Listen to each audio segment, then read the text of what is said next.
All right, so this is something I wanted to talk about for a while, and I've literally never heard anyone else on YouTube talk about this, and it's incredibly important. And that's the importance of your belief when it comes to marketing as well as in yourself. Now, a lot of people, when they think of marketing, they think, oh, it's just this annoying thing that you have to do, and you have to overpromise, and you have to pretend like you're doing something new when you're not actually doing something new.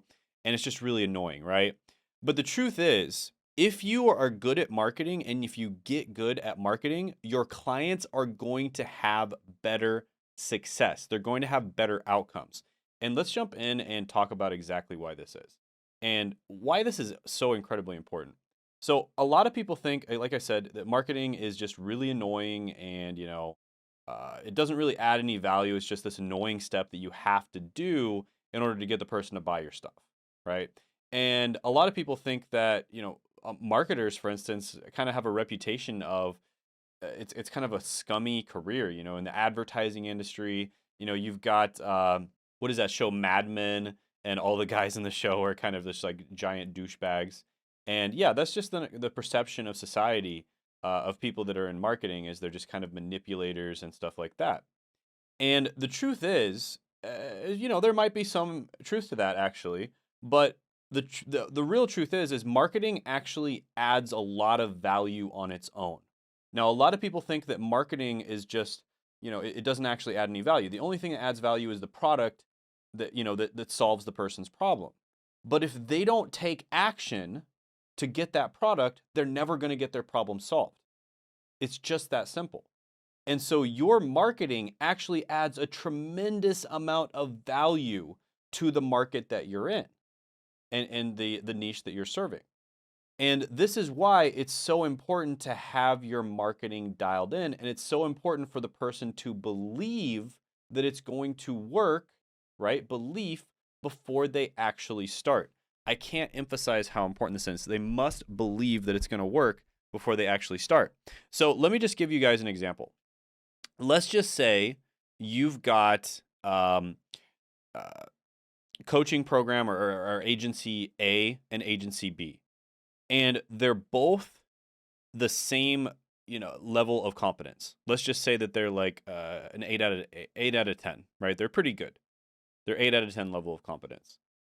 However, one of the marketing agencies or coaches or whatever, they have a really good social media presence, and when people come into their program, they are just like they're bought in, right? They 100% believe and they 100% buy in to the person's program. And the other one, they really aren't bought in at all. They come in and let's just say one of them they're like 3 out of 10 bought in, the other one they're 10 out of 10 bought in because you know the one that's 10 out of 10 bought in, they have an actual YouTube channel, right? They have a YouTube channel where people have been consuming their content. They've developed a relationship with them. They believe in the coach or the agency.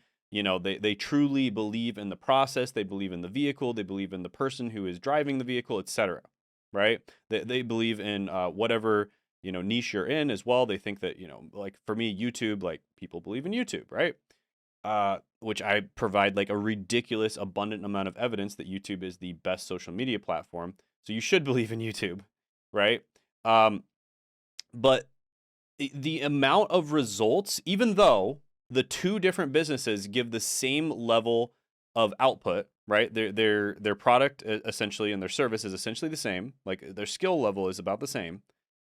People will get significantly better results from the one that has better marketing. Okay? That has people actually bought in and believing in the program before they start. Whereas I've seen so many different times when people rely on cold outreach or paid ads, etc. These people come into the program and they're still a little bit skeptical. Even though they pulled out their credit card and they bought, they're still a little bit skeptical because they didn't have that time to form a relationship with the person. And the moment they run into a difficult thing, like they aren't getting immediate success and the doubt starts creeping into their mind, they're just like, oh, screw it, man. This guy's a scammer. Like, oh man, this guy fooled me, right? And then they stop believing in it, and of course they're not going to get results. The moment they start going negative, of course they're not going to get results. If you don't realize that, I'm sure most people watching this realize that if you're a negative human being, you are going to be a loser for the rest of your life. So do not be a negative human being, right? Um, so I can't emphasize enough how marketing not only adds value from the standpoint of it gets people that don't know about a product to know about a product, and it incentivizes businesses to figure out what people's problems are and use those problems in the marketing so that eventually they get sold. Now, whenever a new market forms, let's just talk about I'm off the top of my head, I'll just say like KDP, Kindle Direct Publishing. This market's been around a little while, but whenever a new market forms, the first people who get into it and start teaching and start doing agency stuff like that, usually they're not very good, right? Because there's a ton of demand and there's not very much supply for the service or the coaching program, right? However, as the market matures, you must become good at it because the sophistication of your audience has matured as well. Okay. So whenever these new, get rich quick opportunities come out, they actually get a bad reputation in many cases because the types of people who excel are the types of people who don't give a crap about the product and all they care about is the marketing. And then, it attracts a bunch of people and a bunch of people get a little bit burned by it, but, a percentage of those people still want to try. And then eventually they'll find somebody who's actually good, right? But their bullshit detector is going to be very high because they've gotten scammed by these goofballs before, right? And so that's kind of how markets work and market sophistication works. Is at first, there's just a painful problem and there's some kind of new awesome solution to that painful problem and everyone's freaking out about it. Maybe it's like drop shipping, and the painful problem is people, can't make money or they hate their 9 to 5. And then the, drop shipping or KDP, Kindle Direct Publishing, or, YouTube or coaching, et cetera, is their way of getting out of that, starting an online business of some sort. And, there's a lot of people who have tried other stuff, like maybe they tried Amazon FBA and it didn't work, but they think this new opportunity is the thing that's going to, alleviate the pain that they have from that problem. And in many cases, the new opportunity, the people who are teaching it, the new opportunity is actually good because there's a ton of demand for it. However, the people teaching it usually at first are not very good. And that's because the people who excel are the ones just incentivized to just market like crazy and, spend zero time on fulfillment, right? And, but as the market matures, like I said before, it switches to where you've got a bunch of people who are much more sophisticated and much more knowledgeable about the product and the coaching, et cetera. And you need to talk to those people on a deeper level. And this is why I like this raw, authentic content. Me just talking to the camera like this, off the top of my head and explaining these things to people, because most of you are smart that watch this channel. Those are the types of people I'm trying to attract. And that is the kind of thing that smart people want to listen to, is just raw, authentic content, no BS from somebody who knows what they're talking about, right? So that's the first way that marketing gives value. And then the second way that marketing gives value is it actually gets people to believe in your product, okay? And believe in you and believe in your product. And when they believe, they are like 10 times more likely to get results. And let me tell you guys something. There's this guy named Tony Robbins. Now, I don't know what you guys think about this guy. Some of you might love him. Some of you might hate him. I mean, the man is 64 years old and he looks like that. He looks like he's 30. Dude, like, share your skincare routine with me, bro. But anyways, basically, Tony Robbins is so unbelievably good at getting people to believe that they can do anything, right? Like he's written these books, and to be, I'm not gonna lie. Let's see, How to Awaken the Giant Within or something. Awaken the Giant Within, right? I've read this book. I really liked it. I thought it was a phenomenal book. Okay. And he is so unbelievably good at getting people to believe that whatever they try is going to work. Okay. And believe in themselves, believe in him, and believe in whatever he's selling or pitching them. And the thing that is going to get them out of whatever their painful state is. Right. And because of that, even though I actually don't know how good his programs are, I did think his book was good, but I've never taken any of his, his coaching programs or anything like that.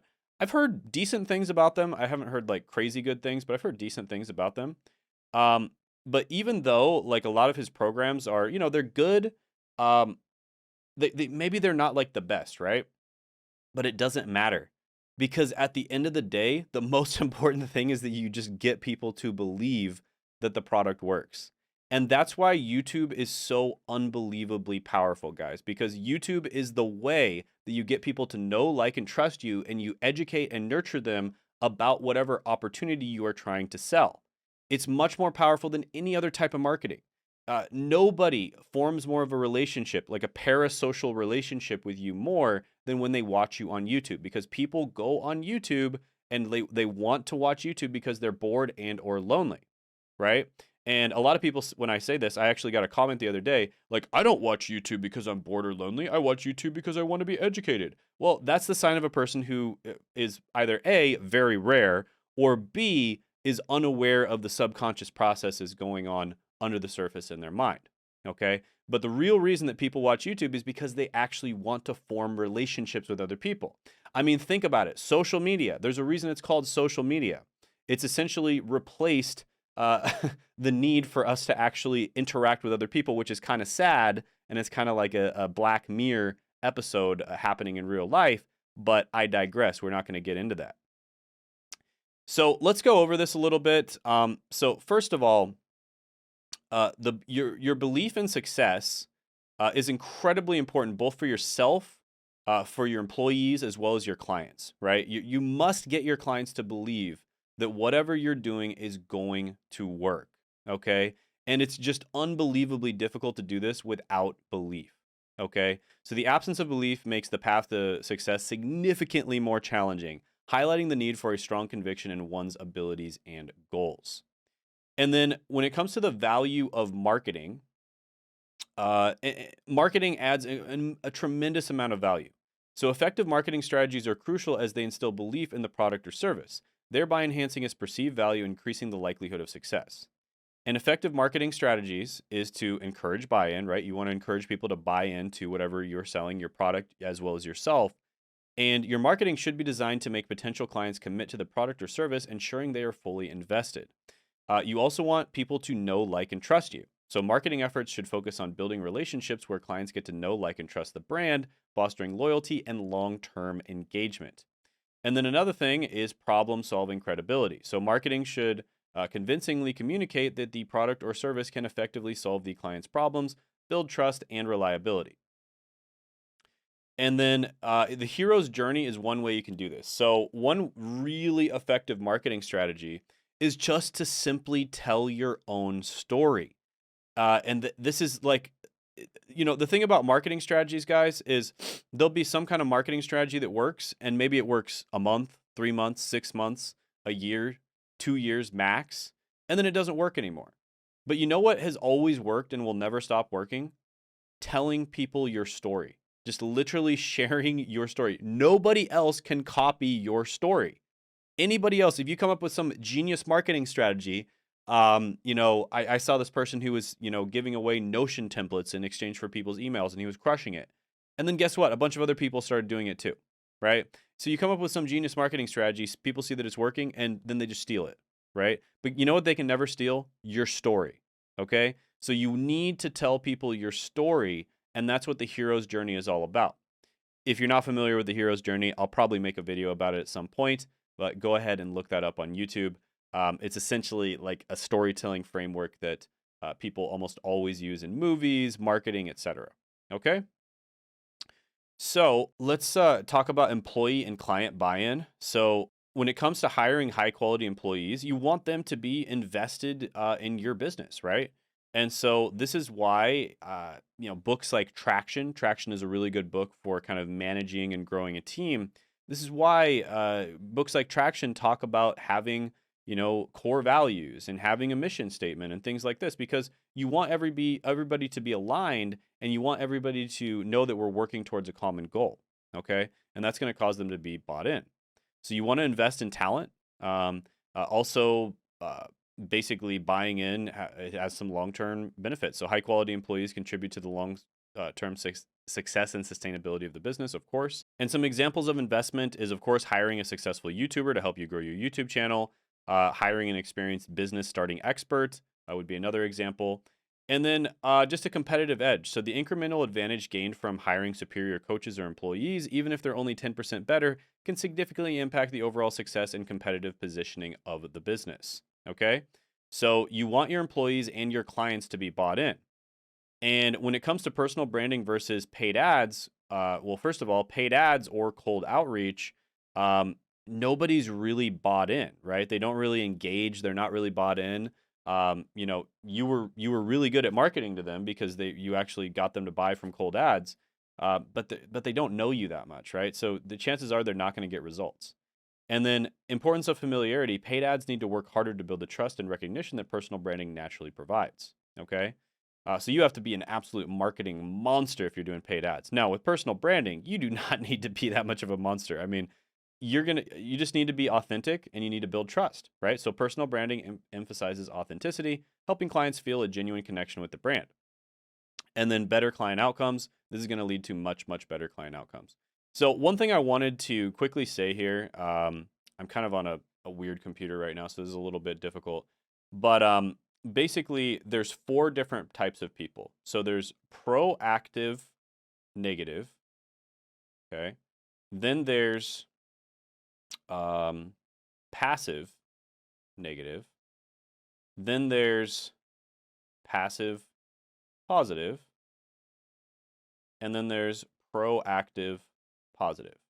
Okay. So these are the four different types of people when it comes to clients and getting people success and selling to people. So proactive, negative people, they believe that there is some kind of dark cloud over their head.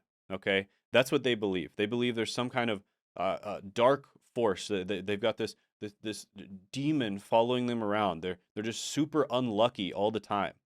And I absolutely love my dad. I think he's a phenomenal guy, but he has actually said these things before, where he believes there's some kind of dark cloud following him behind, and he has all this bad luck and all this kind of thing. And I think that tends to be a self-fulfilling prophecy. And I actually started off probably here when I was younger because of the fact that I was around, my dad, and he was always like that. I came from a poor background, trailer park, Section 8 housing, homeless at one point, etc. So, I thought that I was just, you know, really, really bad off, and there was no way for me to get out. And proactive negative is where people actually look for signs to prove that they're unlucky, to prove that they're a victim, right? This is an extreme form of victim mentality, right? Where they're actually going out of their way to prove that they're a victim and to prove that nothing is going to work for them because of XYZ.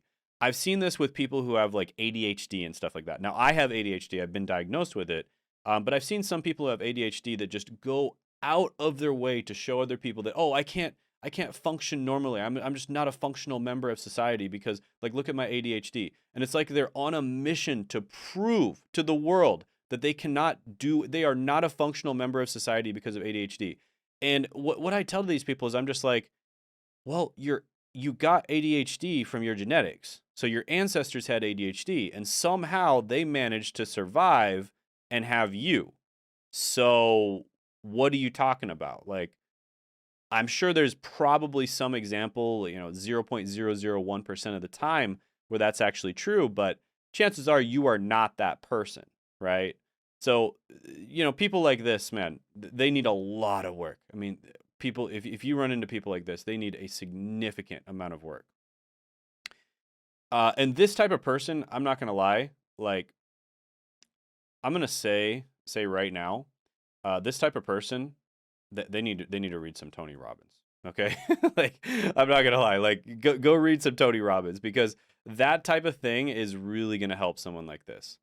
Then you've got passive negative, and this is the type of person where they're negative about stuff, and they don't, but they don't really take action one way or another, right? So they're not like trying to prove that it's not going to work, but they're also not trying to prove that it is going to work, right? So this type of person also, I would say, Tony Robbins, um, proactive negative, maybe some therapy, if I'm being completely honest, and I don't mean that in a condescending way, but possibly some therapy and Tony Robbins. Okay.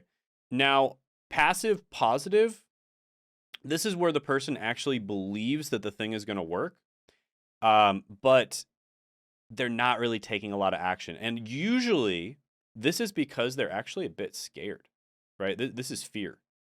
This is fear, anxiety, um, and friction. Okay. So what happens is they feel a lot of friction because they know that it's possible, but they fear failure. Okay. So this is most of the time, this is why people don't take action. They know that it's possible. They believe, right? You've gotten them to believe. Good job on doing that. But then they fear failure. Okay. So fear, anxiety, and friction. And this type of person, um, they really just need to focus on taking action, habits, daily routine, um, and honestly, just like something like monk mode. Okay, just absolutely focus on crushing it, and then and focus on do before thinking. Just do it, right? Just like Nike says, just do it because you believe in it. So why not just do it? And then proactive positive. Let me move this. Let's see if I can. Is this thing gonna let me move it? How are we gonna move this? Okay. And then proactive positive. There we go. Okay. So proactive positive is when you believe you're doing it and you're taking action. So this is really good. This is really good. Okay. So by the way, you're not necessarily like you can bing bong back and forth between these. I mean, you could have been a proactive positive person, but then you go through a really bad time. Maybe, your parent dies or something like that, and you for a short period of time you become a proactive negative person, right? So this isn't necessarily something that you either are or you aren't, right? This is just a phase that you're going through. And you really shouldn't identify with it unless it's proactive good. Then maybe you should identify with it. But yeah, these are all the different phases that people go through and kind of what I recommend in terms of getting them to kind of believe that it's going to work. And overall, I did go a little off topic there, but uh, the big picture thing here, guys, is embrace marketing and embrace lead generation and embrace creating content because it gets people to buy in and it provides a tremendous amount of value. It's not just this annoying thing that you have to do in order to get clients that you hate doing. It actually provides a ton of value and it's going to lead to your clients getting better success down the line. So don't ignore it and do your best. And if you would like to work with me, go ahead, apply. Link is in the description and the pinned comment below. I also have some freebies down there. And I think I have like a live that I'll be doing most likely as well. So check that out.